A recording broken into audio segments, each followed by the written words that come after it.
லிங்கம் வாஸ்து நண்பர்கள் அனைவருக்கும் சிவ சரவணனின் அன்பான வணக்கங்கள். லிங்கம் வாஸ்து யூடியூப் சேனலில் நாம் பல பதிவுகளை பார்த்து கொண்டே வருகின்றோம். இன்னைக்கு 28/32 உள்ள 2BHK சவுத் ஃபேசிங் பிளான். இப்போ நம்ம நிறைய டிராயிங்ஸ் பார்க்குறோம். இந்த டிராயிங்கில் ஒரு வித்தியாசம் என்னன்னாக்கா, தெற்க பார்த்ததுக்கு உண்டான கிரகம் செவ்வாய். செவ்வாய் கிரகத்திற்கு செவ்வாய் பகவானுக்கு உண்டான தானியம் அப்படின்னாக்கா துவரை. அந்த துவரையை நம்ம எப்படி மாதிரி பயன்படுத்தினா நம்ம வீடு கட்டும் போது நமக்கு பல வழிகளில் நன்மை பயக்கும் அப்படின்றத நம்ம இந்த வீடியோவில் பார்ப்போம். இப்போது சவுத் ஃபேஸிங் பிளான் 28/32. சவுத்துனா தெற்கு ரோடு, அக்னி மூலை கன்னி மூலை முன்புறத்திலும், ஈசான மூலை வாயு மூலை பின்புறத்திலும் வரும். ஸோ இதில் என்னமோ ஒட்டியிருக்கீங்களே சார், இது வரைக்கும் இந்த மாதிரி இல்லையே அப்படின்னாக்கா, இது துவரை ஒன்றுமே கிடையாதுங்க. இந்த துவரம் பருப்பு இருக்கு இல்லையா, அதை தான் நாங்கள் அப்படியே வச்சுருந்தாலும் சரி, ஒட்டி வச்சாலும் சரி, நாங்கள் இதை ஒட்டிட்டோம். இது ஏன் இந்த மாதிரி பண்ணணுமா அப்படின்னாக்கா, இந்த வரைபடம் நீங்கள் எது கட்ட போகிறீங்களோ, ரொம்ப நாளாக தடையாக இருக்குது, நாங்கள் வீடு கட்டணும் சார் அப்படின்னாக்கா, இந்த மாதிரி வரைபடத்தின் மேலே துவரம் பருப்பு செவ்வாய்க்கு உண்டானது. உங்கள் ஜாதகத்தில் ஏதோ ஒரு காரணத்திற்காக செவ்வாய் வீக்காக இருக்குன்னு வைங்க, பூமி சம்மந்தப்பட்ட, கட்டடம் சம்மந்தப்பட்ட, தெற்கு சம்மந்தப்பட்ட, நிலம் சம்மந்தப்பட்டதற்கு இந்த துவரை உங்கள் கையிலே இருக்குது, வரைபடம் உங்கள் கையிலே இருக்குது. இது மாதிரி லைட்டாக அதுக்கு மேலே ஃபெவிகாலோ இல்லைன்னா ஏதோ ஒரு ஒட்டுறது ஒட்டுண்ணி வச்சு துவரம் பருப்பு வச்சுருங்க. இது வைக்கிறதுனால என்ன பலன் அப்படின்னாக்கா, இந்த வரைபடத்தில் செவ்வாய் பகவானுடைய ஆதிக்கம் கூடிருங்க, நிரம்பிருங்க. ஸோ இந்த வைத்தீஸ்வரன் கோவில் நம்ம சொல்கிறோம் இல்லையா, செவ்வாய் பகவான். ஸோ நிலம் சம்பந்தப்பட்டதற்கு ஏகாம்பரேஸ்வரர் திருக்கோவில் அப்படின்னு சொல்கிறோம் இல்லையா, இது மாதிரி கோவில்கள் போயிட்டு வர்றதற்கும், இந்த மாதிரி வீட்டிலேயே நம்ம வரைபடம் அமைச்சதை ரொம்ப நாளாக கட்டடம் கட்டுறதுக்கு தடைகளாக இருக்குன்னாக்கா, அந்த வரைபடத்து மேலே இந்த துவரை வச்சு நம்ம பிளானுக்கு மேலே வச்சுட்டு எல்லாமே ஒட்டிட்டு இதை உங்கள் வீட்டில் 48 நாள் ஒரு மண்டலத்திற்கு பூஜை அறையில் இப்படியே நீங்கள் வச்சு பூஜை பண்ணிக்கிட்டே வாங்க. சந்திரகுமம் வச்சு பூஜை பண்ணுங்க. பெரிய வரைபடம், சிறிய வரைபடம், குடிசை வீடு, ஓட்டு வீடு, ஷெட்டு வீடு இப்படி இருக்கிறத நம்ம பூஜை அறையில் வச்சுக்கோங்க. காலி மனையாக இருக்குது, சுற்றி துவரை வச்சுக்கோங்க. லாபம்னு எழுதிக்கங்க, இந்த ஓரத்தில் லாபம்னு எழுதி வச்சு இந்த துவரையை சுற்றி வச்சு விட்டு லாபம்னு எழுதி பூஜை அறையில் உங்கள் காலி மனையினுடைய சைஸ் 30x40 அப்படின்னா எழுதி இந்த மாதிரி துவரையை சுற்றி வச்சுக்கோங்க. பிளான் இருந்தால் பிளானில் இந்த துவரையை வைங்க. ஸோ செவ்வாய் பகவான் உங்களுக்கு ஏதோ ஒரு காரணத்திற்காக நிச்சயமாக வீடு கட்டுவதற்கு உண்டான வாய்ப்பை கொடுப்பார். வெராண்டா 6:30க்கு 10ங்க, என்ட்ரன்ஸ் கிரில் டோர், சரிங்களா? ஸோ மாடிப்படி நம்ம இப்படி ஏறி வர்றோம். 6:30க்கு 10 தலைவாசல் ரெட்டை கதவை போடுங்க. Hall size 16x10 window. Kitchen 8:30க்கு 10 அக்னி மூலையில் கொடுத்துருக்குறோம். ஹாலிருந்து ஈசான்யத்தில் 16x8 2 ஜன்னல்கள் கொண்டது. இப்போ ஈசான மூலையில் மாஸ்டர் பெட்ரூம் கிடையாது, பிள்ளைங்க படிக்கிறதுக்கும் படுக்கிறதுக்கும் பயன்படுத்துறது. பெரும்பகுதியானவர்கள் என்ன பண்ணுவாங்கன்னாக்கா, இந்த மூலையில் தெற்க பார்த்தோ அல்லது மேற்க பார்த்தோ பீரோ வச்சுருப்பாங்க. தயவு செய்து நண்பர்களே, இந்த மாதிரி பீரோவை வைக்காதீங்க. கன்னி மூலையில், இந்த ரூமுக்கு கன்னி மூலையில் இந்த இடத்துல பீரோ வைக்கணும். இந்த ஈசான மூலை கன்னி மூலைக்கு இது வழியாக தான் பிராணசக்தி இப்படியே கன்னி மூலையில் தங்கும். இந்த இடத்துல பீரோ வைங்க, சரிங்களா? 2 ஜன்னல்கள் கொடுப்பட்டுருக்கு, இன் அண்ட் அவுட். ஸோ ஈசானத்தில் தான் வாசல் வச்சுருக்கோம். ஸோ பெட்ரூம் 10x16 காட்டு இந்த இடத்துல நீங்கள் வைக்கிறீங்க. ஓகே சரி. இந்த ஹாலு இதுக்கு பூஜை ரூம் நீங்கள் கொடுக்கல, நிறைய அன்பர்கள் கேட்குறாங்க. இந்த இடத்துல நீங்கள் கன்னி மூலையில் பூஜை ரூம் வச்சுடுங்க. பூஜை ரூம் ஆர் கபோர்டில் வச்சுக்கோங்க.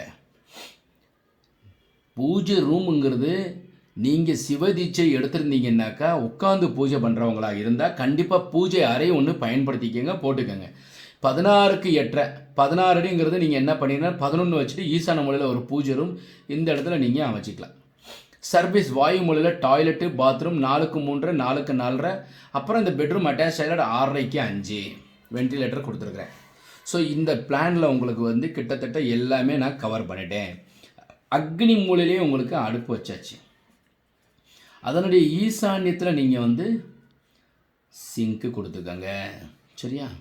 ஸோ இந்த வரைபடம் ரொம்ப அருமையானது. 28 ஆளுக்கு 32 எனக்கு ரொம்ப பிடித்த வரைபடம் தெற்கு பார்த்தது. நிறைய அன்பர்கள் சார் சவுத்து ஸ்பெஷலாக நீங்கள் போடுறீங்களா சார் அப்படின்னு.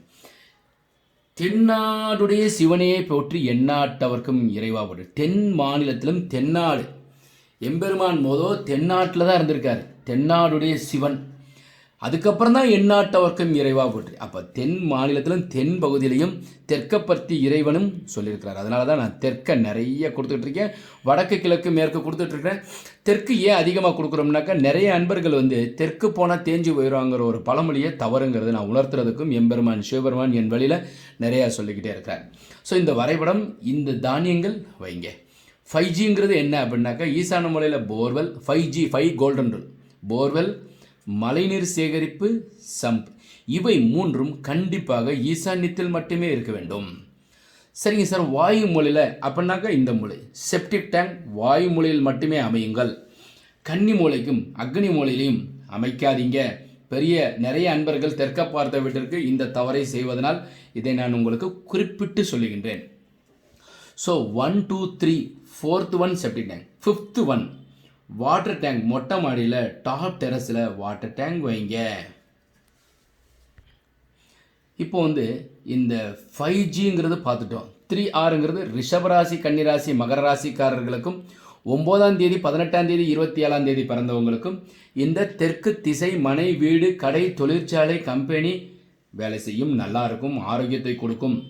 உங்கள் வீடு நீங்கள் கட்ட போகிறீங்க அப்படின்னா ஒரு பிளானை நீங்கள் என்ன செய்யணும், பிளான் போட்டிருக்கீங்க, அந்த பிளானில் ப்ளஸ்ன்னு எழுதி வைங்க. உங்கள் வீட்டில் நீங்கள் பெட்ரூமில் இந்த கன்னி மூலையில் அந்த சோத்துக்கு மேலே ப்ளஸ்ன்னு போட்டு வைங்க. பல மடங்காக பெருகிறதுக்கு இன்ட்டுன்னு போட்டு வைங்க. பீரோவில் உள்ள கல்லாவில் நீங்கள் காசு பணம் வைக்கிற இடத்துல ஒரு ப்ளஸ்ஸுங்கிற ஒரு குறியை வச்சுக்கோங்க. லாபம்னு எழுதி வச்சுக்கோங்க. அதே மாதிரி வீடு கட்டி முடிச்சிட்டிங்க, முன்னாடி திருஷ்டி பொம்மை அப்படின்னு சொல்லிட்டு நிறைய பேர் இன்றைக்கி வரைக்கும் வச்சிட்ருக்காங்க. தயவுசெய்து அந்த மாதிரி இருந்தால் எடுத்துருங்க. வீடு கட்டி முடிச்சுட்டு அப்படியே வச்சுருப்பாங்க திருஷ்டி பொம்மை அப்படின்றது, அது வைக்காதீங்க. இப்போது இந்த ஆர்கேஎம் 9 18 27 பார்த்துட்டோம். கேஎல்ங்கிறது கோவில், சிஎல்ங்கிறது கலர், பிங்க்கு ரெட்டு மெரூனு, இந்த கலர்கள் முன்புறத்தில் ஏதோ ஒரு பகுதியில் நீங்கள் வர்ணம் தீட்டி வைக்கிறது நல்லது. கேஎல்ங்கிறது என்ன சார் அப்படின்னா கோவில். தெற்க பார்த்ததுக்கு எல்லா முருக கோவில்கள்லேயும் முருகன் கோவில்கள் நீங்கள் போகலாம். எம்பெருமான் முருகன் கண்டிப்பாக ஏதோ ஒரு வழியில் வீடு கட்டுறதுக்கு உண்டானது கொடுப்பார். ஏன்னா தெற்க பார்த்ததுக்கு செவ்வாய் பகவான். செவ்வாய் பகவான அட்மினிஸ்ட்ரேட்டரே யாருனாக்கா ஹெட் ஆஃப் த டிபார்ட்மெண்ட், உச்சகட்டமான ஒரு தெய்வம் அப்படின்னு சொல்கிறது யாருனாக்கா முருகபெருமான் தான். ஸோ அதாவது வீட்டில் என்ன சொல்லுவாங்கனாக்கா, இஞ்சிக்கு மிகுந்த மருந்தும் கிடையாது, சுப்பிரமணியருக்கு நிகர் தெய்வமும் கிடையாது, இப்படி சொல்லப்பட்டிருக்கு. அதனால் சுப்பிரமணியர் முருகபெருமானை போயிட்டு பழனியில் போயிட்டு நீங்கள் செவ்வாய்க்கிழமை அன்று மாலையில் 5 மணிலேருந்து 7 மணிக்குள்ளே அபிஷேகம் நடக்கும். அதுக்கப்புறம் ராஜ அலங்காரம் அப்படியே பிரமாதமாக ஜொலிப்பாருங்க. அதை போய் ஒரு முறை நீங்கள் யாரெல்லாம் செவ்வாய் திசை நடக்குதோ, செவ்வாய் ஜாதகத்தில் ஆட்சி உச்சம் 6 8 12 மறைவு நீசம் பெற்றிருக்கிறவங்க, வீடு கட்டணும்னு நினைக்கிறவங்க, வீடு மாறணும்னு நினைக்கிறவங்க, பெரிய மாட மாளிகை கட்டி குடி போகணும்னு நினைக்கிறவங்க முருகபெருமானை தொட்டுக்கங்க. முருகபெருமானை பிடிச்சிக்குங்க. கால் பிடிச்சோம்னா கண்டிப்பாக அவர் உங்களுக்கு உறுதுணையாக கொடுப்பாரு. வீட்டுக்கு முன்னாடி ஒரு வேல் வைங்க. கண்டிஷ்டி வைக்கிறத விநாயகர் வைக்கிறத ஒரு புறம் இருந்தாலும் வேல் வைங்க. வேல் எல்லா வீடுகள்லையும் வச்சோம்னா உயர்வான ஒரு பாதுகாப்பான ஒரு கவசம். அவசியமாக கந்தசஷ்டி கவசம் பாராயணம் செய்வது போல் இந்த வேல் வீட்டிற்கு முன் வைத்தால் மிகப்பெரிய ஒரு கவசம். அதனால் அவசியமாக வாய்ப்பு கிடைக்கிறவங்க இதன்படி செயல்படுங்க. ஸோ கோவில்கள் கலர்கள் எல்லாமே இந்த வரைபடத்தில் சொல்லியிருக்கிறேன். இது மாதிரி வீட்டில் செஞ்சு பூஜை அறையில் அப்படியே ஒரு அட்டையில் ஒட்டி உள்ளே வச்சு 48 நாள் பூஜை பண்ணோம்னா நிச்சயமாக வீடு கட்டுவதற்கு உண்டானது முருகபெருமானும் செவ்வாய் பகவானுடைய ஒரு ஆசீர்வாதம் கிடைத்து நாம் வீடு கட்டி முடித்து கிரக பிரவேசம் செய்வோம். வாஸ்துள்ள வீட்டில் வசிப்போம், வளமுடன் வாழ்வோம். மீண்டும் நாளை ஒரு அருமையான வரைபடத்துடன் சந்திக்கிறேன். வணக்கம்.